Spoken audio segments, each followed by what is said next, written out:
600 accident, 9000 लोगों की मौत। बोइंग के विमानों में आखिर क्यों होते हैं इतने हादसे? आसमान में उड़ान भर चुका था विमान, फिर कैसे आ गया जमीन पर? कौन सी गलती पड़ गई भारी?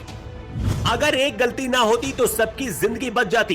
क्या जानबूझकर सभी यात्रियों को मरने के लिए छोड़ दिया गया? अहमदाबाद में प्लेन क्रैश होने से पहले पायलट ने मैसेज भेजा था। उस मैसेज में जो बताया गया था उसने सिस्टम को फिर से बेनकाब कर दिया है।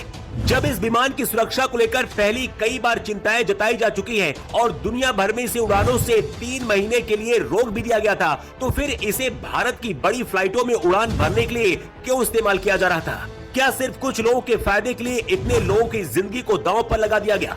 अहमदाबाद एयरपोर्ट से उड़ान भरते हुए एयर इंडिया का विमान जब क्रैश हुआ, विमान के अंदर 242 के करीब लोग सवार थे। क्रैश से पहले पायलट को खतरे का अंदाजा हो गया था और उसने एटीएस को सिग्नल देते हुए कहा था, मेडे मेडे।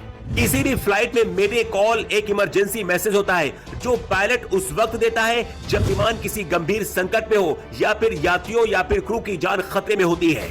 जैसे विमान का इंजन फेल हो जाना, विमान में आग लग जाए, हवा में टकराने का खतरा हो या फिर हाईजैक हो जाए प्लेन, तो ऐसी स्थिति में पायलट ये सिग्नल एटीएस को भेजता है। लेकिन एटीएस सिग्नल मिलने के बाद भी कोई मदद नहीं कर पाया। विमान अहमदाबाद से लंदन जा रहा था और अहमदाबाद एयरपोर्ट से टेक ऑफ करने से कुछ देर बाद मेघानी नगर के पास क्रैश हो गया। एयरपोर्ट से मेघानी नगर की दूरी 15 किलोमीटर के करीब है। इस विमान में गुजरात के पूर्व मुख्यमंत्री विजय रूपानी भी सवार थे। एयर इंडिया का ये प्लेन डॉक्टरों के हॉस्टल पर जा गिरा और फंस गया। तस्वीर में भी आप इसे देख सकते हैं कि कैसे अस्पताल की बिल्डिंग में ये प्लेन फंसा हुआ है। सिर्फ 8 मिनट के अंदर प्लेन कैसे राख में बदल गया, उसकी पूरी कहानी पहले आपको बताते हैं। ये air India Boeing 787 dream liner विमान बड़ा एयरक्राफ्ट है। बताया जा रहा है कि 11 साल पुराना एयरक्राफ्ट है। दोपहर 1:30 पर टेक ऑफ से पहले रनवे के बीच में था।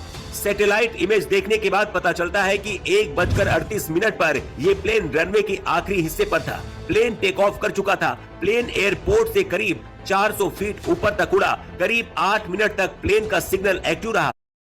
ये मुर्गी मुझे हर दिन 30,000 मिनट पर प्लेन क्रैश हो गया।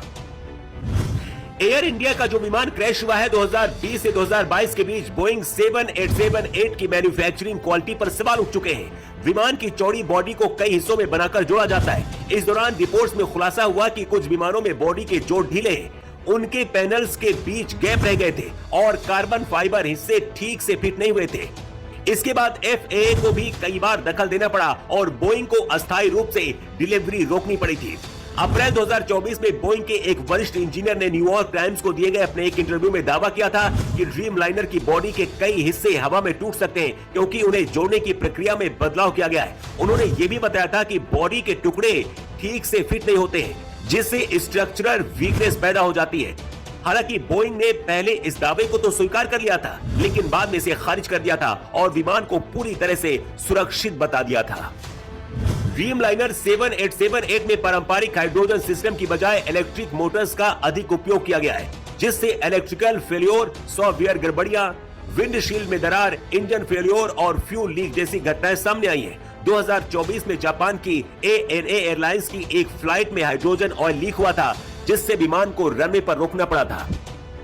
अहमदाबाद हादसे से पहले सरकारी आंकड़ों के अनुसार बोइंग विमान दुनिया भर में लगभग 6000 दुर्घटनाओं और घटनाओं में शामिल रहे। इनमें से 415 घातक थी और 9000 से अधिक लोगों की मौत हो चुकी है। दुनिया भर में फ्लाइट वाले हजारों यात्री विमानों में से कम 4000 से ज्यादा विमान बोइंग 737-800 है। अहमदाबाद में प्लेन क्रैश क्यों हुआ, इसके लिए अंदाजा लगाया जा रहा है फिलहाल कि लैंडिंग गियर ठीक से